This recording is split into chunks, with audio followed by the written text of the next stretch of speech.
15 दिवस या पद्धतीनं नारळ पाणी प्या. कधीच होणार नाहीत हे आजार. कल्पना करा, तुम्ही रोज आरोग्यासाठी नारळ पाणी पिता, पण जर ते चुकीच्या वेळी किंवा चुकीच्या प्रमाणात घेत असाल, तर अपेक्षित फायदा मिळेलच असे नाही. काही लोकांसाठी नारळ पाणी अतिशय उपयुक्त ठरू शकते, तर काही आरोग्य स्थितींमध्ये त्याचे सेवन मर्यादित ठेवणे अधिक योग्य मानले जाते. म्हणूनच आज आपण नारळ पाण्याचे संभाव्य फायदे, ते पिण्याची योग्य वेळ, कोणत्या व्यक्तींनी विशेष काळजी घ्यावी आणि कोणत्या गोष्टी लक्षात ठेवाव्यात याविषयी सविस्तर माहिती जाणून घेणार आहोत.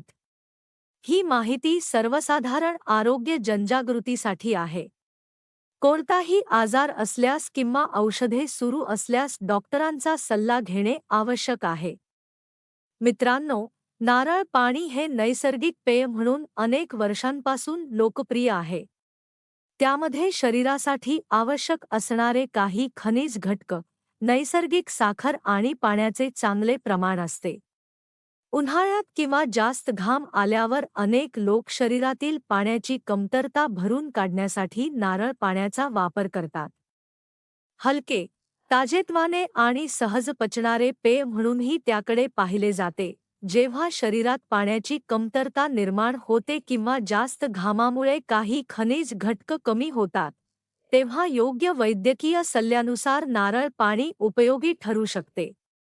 त्यामध्ये पोटॅशियम, सोडियम आणि इतर काही नैसर्गिक घटक असतात, जे शरीरातील द्रव संतुलन राखण्यास मदत करू शकतात.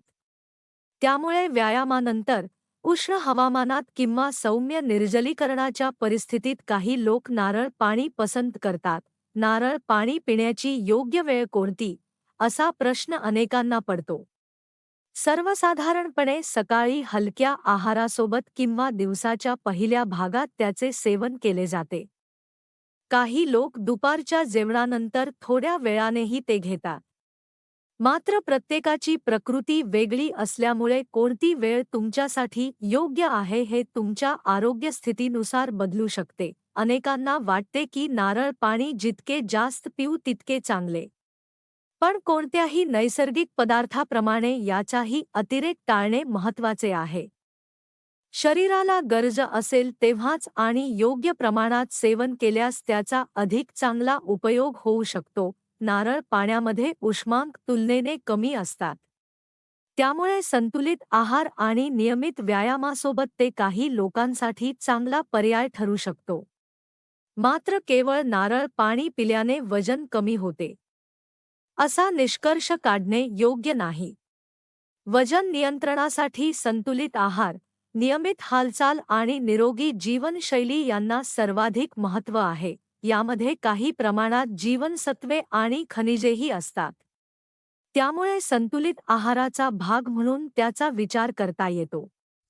मात्र शरीराला आवश्यक असलेली सर्व पोषक तत्त्वे फक्त नारळ पाण्यातून मिळतात, असे समजणे चुकीचे आहे.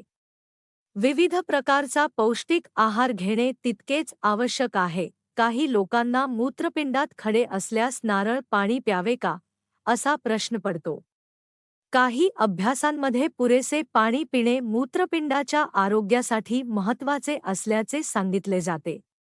नारळ पाणी काही लोक घेतात, परंतु त्याने खडे नक्कीच वितळतात किंवा पूर्णपणे नाहीसे होतात, असा ठोस दावा करता येत नाही. जर मूत्रपिंडात खडे असतील, तर उपचार करणाऱ्या डॉक्टरांचा सल्ला घेऊनच आहारात बदल करावा. आता महत्त्वाची गोष्ट म्हणजे प्रत्येक व्यक्तीने नारळ पाणी दररोज पिणे आवश्यक आहे का? याचे उत्तर नाही असेच आहे. जर तुमच्या शरीरात पाण्याची कमतरता नसेल, तुम्ही संतुलित आहार घेत असाल आणि डॉक्टरांनी विशेष सूचना दिलेल्या नसतील, तर दररोज नारळ पाणी पिण्याची गरज असतेच असे नाही. ज्यांच्या शरीरात पोटॅशियमचे प्रमाण आधीच जास्त असते किंवा मूत्रपिंडाची कार्यक्षमता कमी असते, त्यांनी नारळ पाणी नियमित घेण्यापूर्वी डॉक्टरांचा सल्ला घ्यावा. कारण नारळ पाण्यात पोटॅशियमचे प्रमाण चांगले असते आणि काही व्यक्तींमध्ये त्याचा परिणाम होऊ शकतो. मधुमेह असलेल्या व्यक्तींनीही नारळ पाणी घेताना प्रमाणाकडे लक्ष द्यावे. नारळ पाण्यात नैसर्गिक साखर असते. त्यामुळे मधुमेह असलेल्या व्यक्तींनी ते किती आणि किती वेळा घ्यावे याबाबत डॉक्टर किंवा आहारतज्ज्ञांचा सल्ला घेणे अधिक योग्य ठरते. यकृताचे गंभीर विकार, मूत्रपिंडाचे आजार किंवा इतर दीर्घकालीन आरोग्य समस्या असलेल्या व्यक्तींनी स्वतःहून कोणताही आहारातील बदल करू नये. नैसर्गिक पदार्थ असला तरी प्रत्येकाच्या शरीरावर त्याचा परिणाम वेगळा असू शकतो. एक महत्त्वाची गोष्ट लक्षात ठेवा.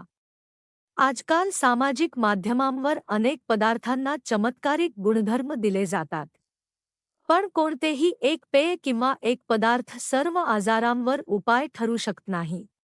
नारळ पाणी हे संतुलित आहाराचा एक भाग असू शकते, परंतु ते औषधांचा पर्याय नाही.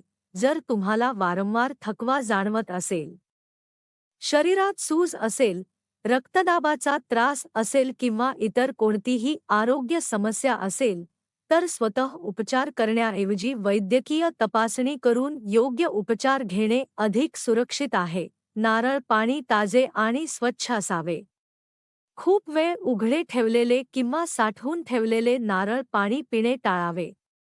शक्यतो ताजे काढलेले नारळ पाणीच सेवन करावे.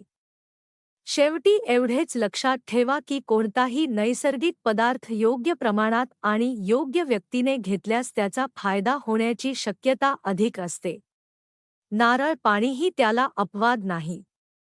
तुमची प्रकृती, वय, औषधे आणि आरोग्य स्थिती लक्षात घेऊनच त्याचे सेवन करा.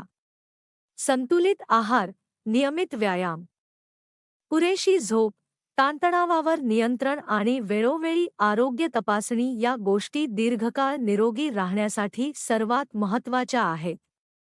त्यामुळे नारळ पाण्याचा आनंद घ्या, पण विवेकाने आणि आवश्यक असल्यास तज्ज्ञांच्या सल्ल्यानुसारच त्याचा नियमित वापर करा.